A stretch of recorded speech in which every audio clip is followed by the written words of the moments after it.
at the Senior Bowl, Robert Saleh got asked a question about the left tackle spot, and he had a few interesting things to say about Mekhi Becton and George Fant. So let's talk about it.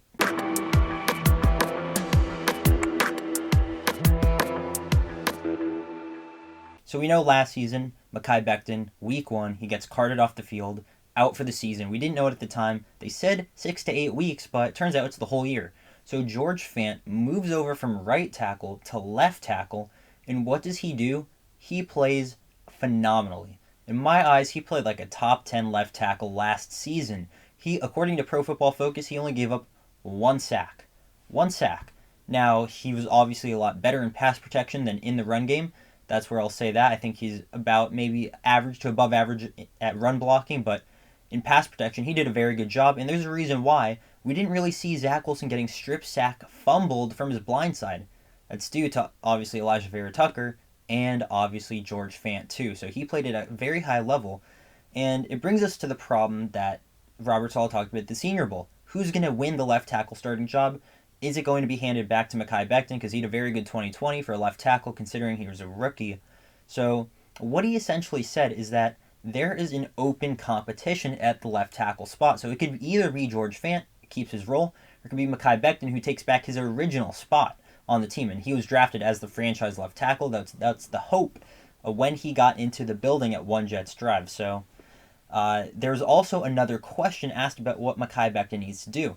And Robert Saleh essentially says he needs to be in the best shape of his life, and it's not a physical talent issue, it's a mental issue. So this is really what I think should be talked about the most. Because there have been a lot of reports, and I've kind of brushed them aside being like, it's probably just garbage story news because there's nothing else going on. There's probably no merit to it, but there might actually be some merit to the concerns regarding Mekhi Becton, with whether it's maybe he has some type of eating disorder. I don't want to put it out there, but I'm throwing all options out there. Maybe he does. I love food too.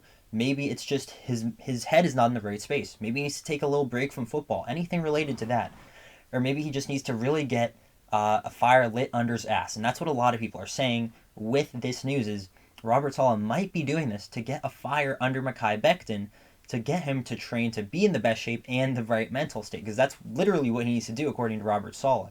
So as of right now, I think George Fant has the left tackle spot if the season were to start tomorrow, but that can obviously change if Mekhi Becton does really well and if George Fant struggles. But this is sort of a good problem to have, and even Robert Saleh acknowledged it, because worst case scenario, we move we move Mekhi Becton to right tackle and keep George Fant at left tackle. So, right tackle would obviously be an instant upgrade, and we could potentially draft a guard like Zion Johnson, put him in at guard, and then our offensive line is pretty much set, minus Connor McGovern. I don't know why I can't speak, but pretty much we'd have 4 out of 5 guys. Because the hope is, and something I really have been wanting for a long time now, is George Fant to get extended, because he's done an admirable job, and we all, as Jets fans, second guess Joe Douglas for signing George Fant after he barely started in Seattle, but that's been arguably his best move as the Jets GM in my opinion. He was a very good he was a very serviceable right tackle in 2020, and then he plays a phenomenal job at left tackle, considering he switched from right tackle over to left tackle with minimum notice. So I think he deserves an extension, 2 to 3 years, something like that. I'll talk about that in another video, but it's a good problem to have. In worst case scenario, wait for this, we can trade away Mekhi Becton. And I know that's going to turn off a lot of fans being like, why are we trading away Mekhi Becton? We picked him number 11th overall. We cannot do that. He'll be a bust. It's not a talent issue. It's, can he, A, stay on the field, which is something that he has struggled with up to this point. He missed a few games in 2020, don't forget that. When he was healthy, he was great, but he missed pretty much the whole year this past season. So it's definitely a question of concern, but he has all the talent to be a top tackle in the league, even the best tackle in the NFL. I mean, he's a physical freak. So really, it's just, can the system and scheme put him in the best position to succeed? Can he improve his mechanics, especially pass blocking? His hand placement is something that has really been an issue with him when looking at some of the film and just analysis of Mekhi Becton. So a team may be willing to take a flyer. they would potentially send, I think a team could easily send a second round pick to us. Maybe that's a little bit too hopeful. Maybe a third is more realistic. So even at worst case scenario, we can still get good value because teams obviously know the potential he has. And there will be some teams interested because left tackle is a premium position in the NFL. A team would definitely be willing to roll the dice on him. And if he doesn't work out with us, at least we'll get some sort of compensation. It's not like Denzel Mims where we're hoping for a sixth round pick or anything like that.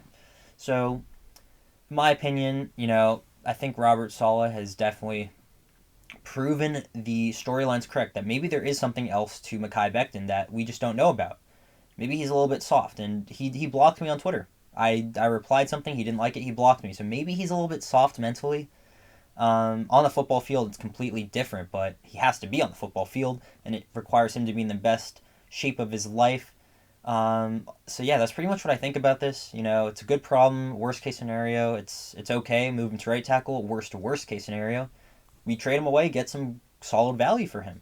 So I guess the last thing I'll just touch on is if that does happen, the worst case scenario, Joe Douglas's 2020 draft class will be pretty damn terrible, considering the forced retirement of Cameron Clark because he had spinal issue. Obviously, James Morgan, Denzel Mims. It just hasn't worked out besides Bryce Hall and even Braden Mann. I mean, he had a good season 2020, but last year is not his best at all. So, last thing, I don't know if you guys saw, but on the Jets Instagram, they posted something like a montage where tweets were replying, and then they'd show a sick photo of it. I was the one that said the George Fant being a wall, and that was me on Twitter. So follow me there at ACEZ_ET. Let me know what you guys think about this. It's a hot topic, and I'd love to hear any opinion on anything I said or anything you guys want to hear. So let me know what you think, and I will see you all in the next one. Peace.